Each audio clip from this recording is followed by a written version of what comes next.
I truly think that it's given the platform for people to understand that we are normalizing foster care as much as possible. My friend Jennifer Perry, she's the founder of Foster More. And several years ago, they did a marketing campaign called something like Talking About the Water Cooler, but it was trying to make foster care more talked about. Well, that's what Comfort Case is like. We've been normalizing it. So we've been fortunate that, we've grown our platform on social media. I remind every single person, and by the way, I come from the .com world. We're takers. Being in the .org world where you're givers, it's totally different. But what I've learned being in this .org world is that it's just as cutthroat as being a banker, and that's the sad because I have my podcast called Fostering Change. I'm in my seventh season, my third year being number one as a foster care and adoption podcast. But the whole reason I started this podcast was to elevate other nonprofits. That was the reason.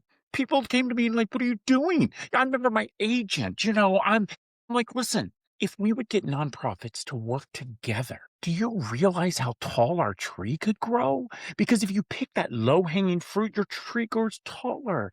And that's what I try to do is to bring people together. There's enough money to go around. Not everybody has to have a Comfort Case site. Work together. And then we can create and correct the problem that we have seen continuously. Totally aligned with you there. That's the purpose of this podcast and really ultimately what I'm trying to do here at Charity Charge. And we need to get out of from the nonprofit leaders the scarcity mindset and figure out ways but that's also, I mean, that's the system, right? That's the nonprofit industrial complex. And it is challenging, but I really am totally mission aligned with you. So I really appreciate what you're doing there. And I'm so glad, kind of, I guess here, if we round it out, it's a good ending note to just kind of bring it back full circle because I really appreciate you being on this episode.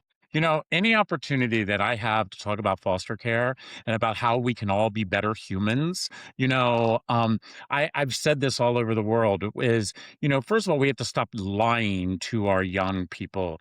We say to young people all the time, oh, invest in a child, you invest in their future. That's such BS. It's a lie. It's a lie that's been told by the elders generation after generation. Actually, when you invest in a child, you actually invest in my future, in your future, because they are our leaders of tomorrow. So why do we continuously not understanding that this is a win-win for us to invest in these young minds, to be able to mold them to be the future that we know they can be?